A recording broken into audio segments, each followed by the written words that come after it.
Durk has now been charged in a superseding federal grand jury indictment. It alleges that he conspired with others to murder a rival rapper near the Beverly Center 2 years ago. Now Chicago rapper Lil Durk has been behind bars for almost a year, and the countdown is getting serious. He's currently facing one of the toughest legal battles of his entire career. Prosecutors claim Durk organized members of his OTF crew to travel to Los Angeles and confront rival rapper Quando Rondo, a move allegedly connected to long-standing street tensions after the loss of King Von.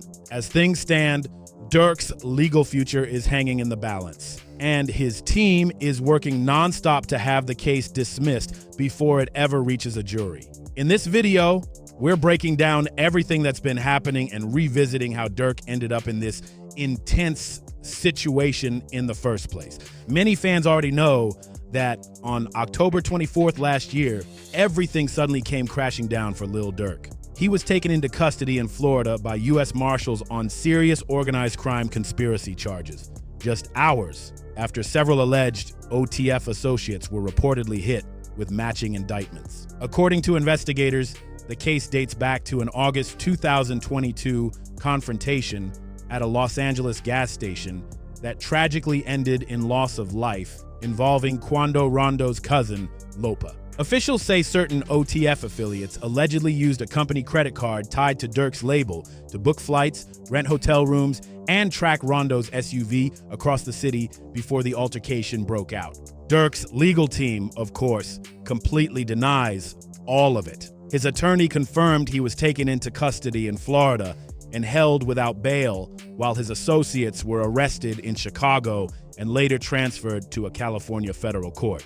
At the moment of his arrest, investigators claimed that Durk had been preparing to leave the country, a claim his team says was totally exaggerated. According to the affidavit, he allegedly had 3 international flights lined up, one to Italy, one to Switzerland, and another to Dubai, but never got the chance to board any of them since federal agents reportedly made their move first. That single detail alone showed just how intense things had become at that point. Award-winning Chicago rapper Lil Durk has been charged in a superseding indictment alleging murder-for-hire plot to kill a rival near the Beverly Center shopping mall in Los Angeles in August of 2022. These were no light accusations against Durk. We're not talking about something minor. This was a full-on organized crime conspiracy case. And let's be real, this is Lil Durk we're talking about, one of the biggest street rap figures of his generation.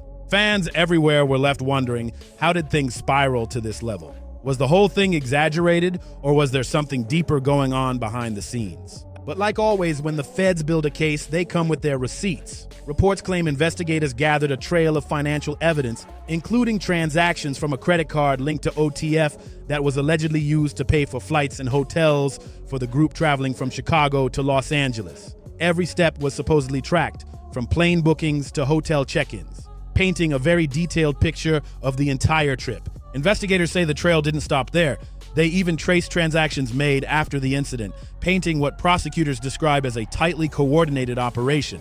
Prosecutors pointed to travel logs and court documents suggesting that Durk personally funded the entire trip, while one of his closest associates allegedly handled the organization side, from booking hotel rooms to buying disguises. It sounded like something straight out of a movie. According to reports, his associate, Kevin Grand, was allegedly the one who arranged transportation and handled certain restricted items connected to the case, including a piece that authorities claim was modified in an illegal way. All of this, investigators say, happened under Durk's direction. They also claim that the crew used rental cars, one supposedly with fake plates, to follow Quando Rondo's SUV before the confrontation took place near the Beverly Center gas station. After the situation unfolded, prosecutors alleged that the same group met up at an In-N-Out burger nearby to talk about payments and plans moving forward. Adding even more weight to their claims, court filings mentioned coded conversations where Durk allegedly offered money or career favors, like music collaborations or exposure, as rewards for helping with the mission. In short, prosecutors are painting this whole thing as a revenge plot tied to the tragic loss of King Von. A symbolic act meant to send a message that what happened to him wouldn't be forgotten. And honestly, given Durk's deep roots in the street culture, hearing his name linked to something like this didn't shock everyone. His image has always balanced between fame and the streets, and that dual identity is exactly what's now being questioned in this massive case. So when you hear accusations like these, the first question that hits is, why would someone with everything to lose take that kind of risk? But when your whole identity and reputation in the culture are built on loyalty, authenticity, and street credibility, logic doesn't always lead the way. It's pride, emotion, and the unspoken rules of survival that often drive decisions in those moments. If someone close to you faces tragedy and you don't respond, people in that world start questioning if you really live by the code you rap about. That's the mentality investigators believe was in play here. And when it comes to federal cases like this, the feds don't move based on hearsay. They want hard proof. They go after digital footprints, receipts, call logs, and travel records. Anything they can hold up in court and say, this came straight from you. Shots fired, a fight taken to the streets, and this chaotic scene, the ending of a shooting that started in Los Angeles, California. Sheriff's deputies pulling out a man who had been shot in an SUV. Savannah rapper Quando Rondo, a passenger in that car, frantic at the site. It all started at this mobile gas station at 5:30 Friday evening. But while the government has been stacking its evidence, Durk's defense team hasn't been staying quiet. Back in April of this year, his lawyers filed a major motion asking for the entire case to be dismissed. Their argument that the government allegedly presented misleading information to the grand jury, specifically by twisting Durk's lyrics into something criminal. Prosecutors reportedly tried to use his verse from Babyface's track Wonderful Wayne and Jackie Boy as supposed proof of a revenge plot. The defense pointed out that it was pure artistic expression, a common storytelling style in hip-hop, not a real-life confession. The line in question, when Durk raps, "It's messed up that I'd rather get revenge instead of millions." In other words, Durk was expressing that he'd rather risk everything for revenge than sit back and enjoy the success he's earned.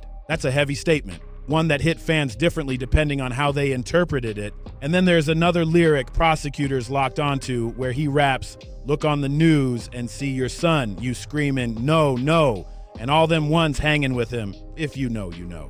To prosecutors, that sounded like a direct reference to the viral clip of Quando Rondo, Durk's biggest rival, seen crying and shouting in heartbreak after learning his cousin Lopa had lost his life. That moment spread like wildfire across the internet, replayed millions of times as fans debated what really happened. In the footage, Quando is clearly emotional, yelling "no" repeatedly, overwhelmed by the tragedy in front of him. Prosecutors tried to argue that Durk's lyric was mocking or referencing that exact situation, framing it as proof that he was celebrating what they claimed was retaliation. They said it wasn't coincidence, it was a message. But here's where Durk's legal team fired back hard. His attorneys revealed that the song in question had been written and recorded months before that whole situation even happened, meaning it couldn't possibly have been about that viral moment. They even brought sworn statements from the track's producers, confirming that recording sessions took place in January 2022, a full 6 months before the confrontation took place. In the court filing, Durk's lawyer, Drew Finley, even wrote a sharp rebuttal, saying, "Unless the government believes Mr. Banks somehow had psychic powers, these lyrics could not have logically influenced the grand jury's finding of probable cause."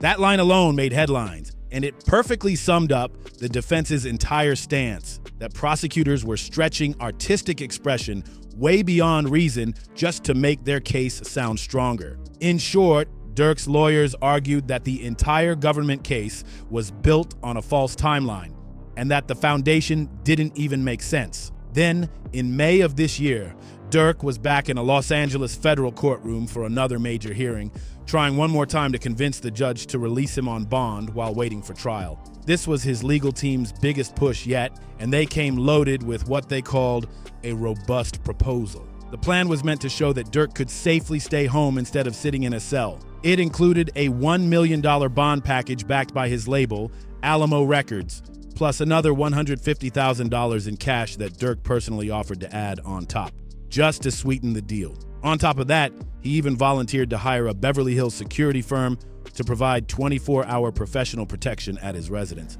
basically creating a private home detention setup. It was a serious attempt to prove he wasn't a flight risk and that he could be trusted to follow every condition. But after about an hour of arguments, the judge still wasn't convinced. According to Rolling Stone, the court ultimately denied his bond request. LAPD says witnesses heard multiple gunshots, then watched a couple cars zoom off. 3 people in one car shot at this black Cadillac Escalade. It's unclear if those inside shot back. Can I get some space, please? The judge claimed she'd received reports suggesting Durk had been using the phone accounts of 13 other inmates to make calls while in custody, a move considered a violation of jail rules. She also noted that he was allegedly making 3-way calls, another thing not allowed in federal facilities. Durk's lawyer immediately pushed back, saying the issue was being blown out of proportion. He explained that in environments like that, it's common for inmates to share call access just to stay in touch with their loved ones. Attorney Drew Finley emphasized that Durk wasn't breaking any major laws. He was simply trying to keep contact with his family during an extremely difficult time. Finley also reminded the court that jail staff had spoken positively about Durk's conduct behind bars, describing him as calm, respectful, and deeply committed to his Muslim faith while waiting for his trial to begin. Even after all that effort, the judge still didn't change her mind. She officially ordered that Durk remain in custody, no exceptions. But what really caught everyone's attention during that same hearing was something Durk's attorney, Drew Finley, revealed. He told the court that prosecutors had quietly updated their indictment and in doing so, actually removed some of the most serious claims that originally tied Durk directly to the Los Angeles incident. According to Durk's legal team, the new version no longer included the controversial line accusing Durk of monetizing death through his lyrics. And they also removed the claim that he had personally instructed a co-defendant to deliver a payment tied to the alleged plan. It was a huge moment, one that suggested prosecutors were already walking back parts of their original story. But despite those removals, the prosecution told the court that it didn't change their overall position. They doubled down, saying the case wasn't about music, lyrics, or rap personas. It was about actions. They claimed Durk took real steps behind the scenes to organize what they still describe as a planned confrontation in Los Angeles. So, as of May, Durk remained behind bars. No bail, no release, just sitting in custody, waiting for the next move. But things didn't end there. In June, Durk's legal team came back again, this time with an even bigger offer, a $4.5 million bond proposal. It included full home confinement with private security, electronic monitoring, and strict supervision from the court. They made it clear that Durk was willing to do whatever it took to prove he wasn't a flight risk. But once again, the judge said no. This time, she explained that even though the $4.5 million package sounded impressive, it still represented only a small part of Durk's total net worth. And because the case carries a potential life sentence, if convicted, she said even someone innocent could be tempted to run just out of fear. The judge also pointed back to the reports about Durk's previously booked flight to Dubai, claiming that showed he had once tried to leave the country. Durk's lawyer quickly pushed back, saying that trip had been planned months before and was strictly for business and spiritual purposes, not an escape plan. But once again, the judge wasn't convinced. The judge made it clear, in his own words, the court finds that the defendant did attempt to flee abroad. That statement sealed the decision right then and there. After the ruling, Durk's legal team released a public statement expressing disappointment, but saying they still fully believed he'd be cleared once all the facts come to light. What made that same hearing even more interesting was the judge's own comments about the strength of the case. He openly admitted that the government's evidence wasn't rock solid just yet. The judge said it was possible, maybe even plausible, that Durk could have been directing things behind the scenes, but emphasized that at some point, the prosecution would need to show real proof, not just speculation or general claims. That was a major moment, suggesting even the court had doubts about how tight this case really was. Then fast forward to September, things started taking another unexpected turn behind the scenes. Prosecutors, along with several of Durk's co-defendants, filed a new motion asking for the trial to be delayed. Their reason? They called the entire case so unusual and complex that both sides needed extra time to prepare properly. But here's where it gets wild. Durk himself wasn't part of that motion at all.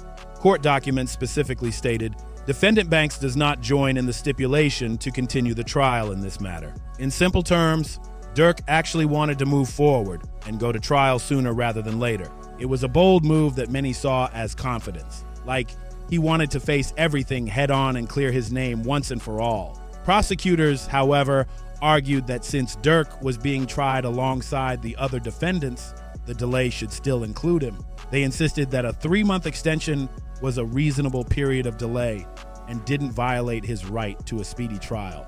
Now, if Durk's team decides to keep pushing back, they could challenge that delay or even ask the court to separate his case entirely, meaning Durk could get his own trial instead of waiting for everyone else. That decision alone could change everything about how this story unfolds next. That separation decision still hasn't been made yet, but here's what's going down right now. Durk is once again trying to have his federal conspiracy charges fully dismissed. His legal team argues that the entire case is far too vague for them to even defend properly. This isn't their first attempt either. They already tried to get the case thrown out back in October of last year, shortly after Durk was first arrested. The trial was originally supposed to kick off this October, but it's since been delayed and is now scheduled for January 2026. That's when Durk is finally expected to have his full day in court, unless his attorneys manage to get the charges dropped before then. But honestly, whether that happens or not is still up in the air. Throughout all of this, Durk has stayed firm in his stance. He completely denies ever organizing or instructing anyone to target Quando Rondo in any way. His team says he's ready to fight these claims head on and prove his innocence. But according to a new court filing made on October 6th, Durk's lawyers say they've hit a major roadblock. They can't even build a proper defense because prosecutors haven't clearly explained what they're actually accusing him of.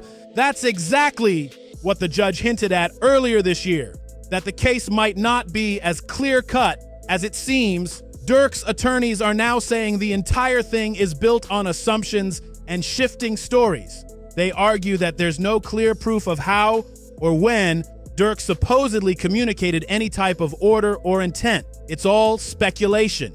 In the filing, Durk's legal team stated directly, this indictment is impermissibly vague. It leaves the defense to guess the government's theory of guilt and leaves the government free to change that theory as its cooperators' stories evolve over time.